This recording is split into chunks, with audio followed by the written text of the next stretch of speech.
It is with great honor and pleasure that I introduce the class of 2016 valedictorian and my good friend, Arman Azad.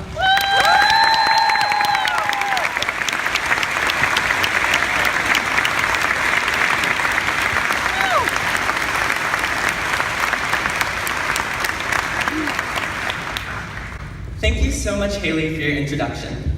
You are one of the kindest and most principled people I know, and every day I can't believe how lucky I am to be able to call you my friend. Now, that being said, I am admittedly a bit nervous to be following your speech. The thing is, like most things I've done throughout my high school career, I procrastinated when writing this. When I sat down in front of my laptop on Tuesday night, the day before the speech was due, I asked myself what I wanted to write about. I was told to reflect on my experience here at Flint Hill, the journey our class has taken throughout the years, the ways in which we have grown and developed within this institution, and the incredible things we will all go on to do. Now, I could spend this speech answering those questions, but I wouldn't be saying anything that you haven't heard already. See, I could talk about our class's many achievements, our fights and resolutions, our stresses and our celebrations. I could talk about how everyone in this room has helped me learn, how the teachers here have taught us the knowledge necessary to succeed in any of the many careers I know our grade will go on to pursue, and how the students in this building have taught me more than a textbook ever could have about this great experiment we call life. Or I could spend this speech thanking the many people who deserve our gratitude, the facility staff without whom this ceremony would be impossible, the administration that has assigned the many detentions that keep our school stable, the teachers who put up with us and teach us every day. Or I could even use this speech to apologize to that same facility staff for the many times our class and I have left food on the tables, trash on the floor, or spilled drinks in the hallway. I could apologize to the administration for the many instances in which my peers and I have broken the rules that administrators so vigorously enforce. I could apologize to the teachers for the many times we all could have been better students. But instead, when I sat down to write this speech, all I could think of was my great-grandmother. At 96 years old, she has nearly a century of accumulated wisdom and knowledge. She's still alive despite the fact that she rarely takes the medicines her doctor prescribes, she eats whatever she wants, and she takes orders from no one but herself. But last weekend, she left me surprised. At my family's graduation party, she handed my mother a gift.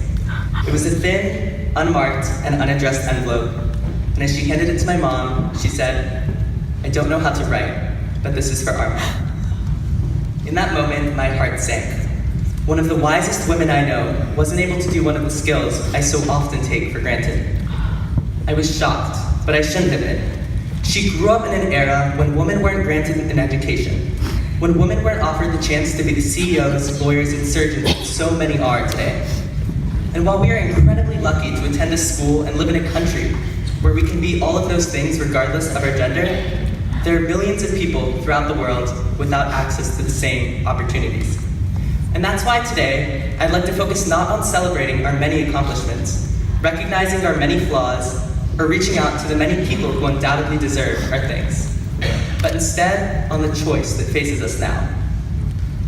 It's hard to imagine that the class of 2016, adorned today in blue and white caps and gowns, were once young children, unable to pronounce words like academics, stress, or caffeination, all of which I presume are now firmly established in our vernacular. But we are no longer infants, we are no longer adolescents, and we will be, as of this afternoon, no longer high schoolers. We are blessed as soon-to-be Flint Hill School graduates who've been provided with an education that many in the world wish they could have. We are privileged to attend an institution filled to the brim with teachers and faculty dedicated to our success, and fellow students who are passionate and determined. Not everyone can claim to be part of a student body where kindness is the norm and hostility the aberration. But that education that we are so fortunate to have been provided means nothing unless we put it toward the advancement of those core values that we Huskies are so quick to recite. As we leave the community within these walls, we are faced with an increasingly polarized world. We are a species in which our genomic variation is no more than 0.1%. Yet it often seems that we have lost the 99.9% of our humanity that is shared. Outside of Flint Hill, there's a world in which 3,000 children die every day at the hands of malaria, a disease from which an American child would almost surely recover. But for all the resources we Americans have access to, 19% of today's high school graduates, just like my great-grandmother, still can't read. And despite the universality of the problems we face, it seems that whenever we turn on the TV, we see division. We see senseless debates over what bathrooms our peers can use, whom our neighbors can love, and who deserves the right to live free from war and conflict. We see hatred, intolerance, and discrimination, but for all the bigotry we assail, we find it difficult to shake the prejudice that we hold in our own hearts against those who disagree with us. We criticize the building of walls, but sometimes we build them ourselves.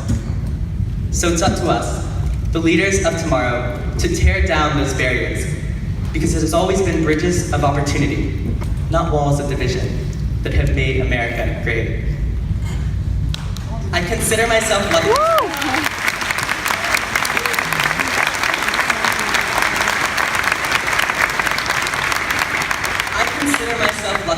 To have been able to walk across one of those bridges.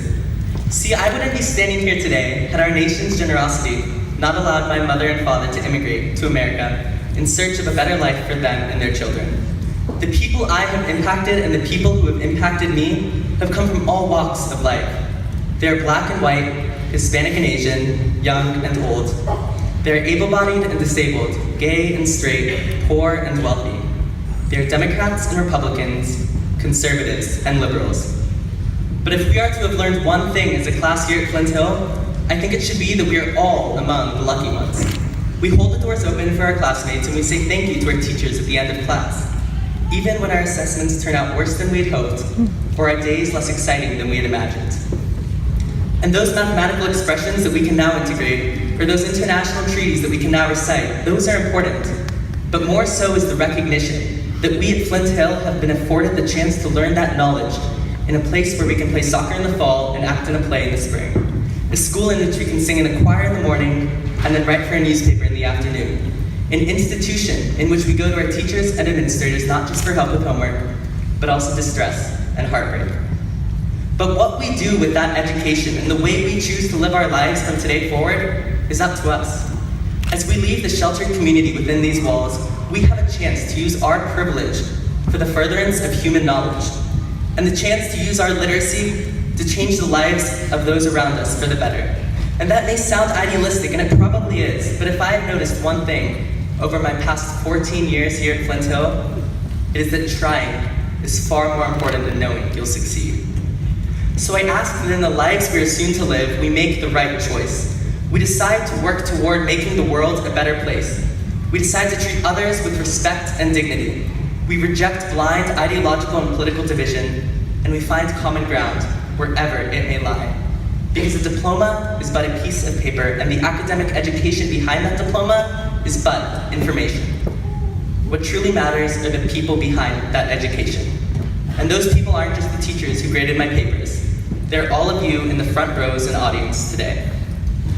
Even though we will walk across this stage in just a few minutes, we must never stop growing. We must never stop recognizing our mistakes, and we must never stop working to become better people.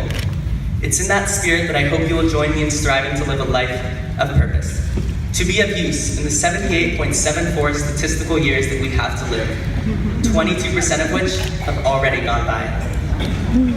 In that life, we can choose to ostracize those who are different, or accept that which we have in common. We can choose to hate those who hate us, or fight that hatred with love. We can choose to go through the motions of our existence, or we can choose to live a life of meaning. Those are all choices that I know I myself will struggle with making, but ones that I hope you will join me. Because while it might no longer be within the confines of this school, I hope we never stop learning. I began this school year with 132 other classmates, and will graduate with every single one today. To the class of 2016, it has been an honor to walk by your side. Thank you, and of course, congratulations.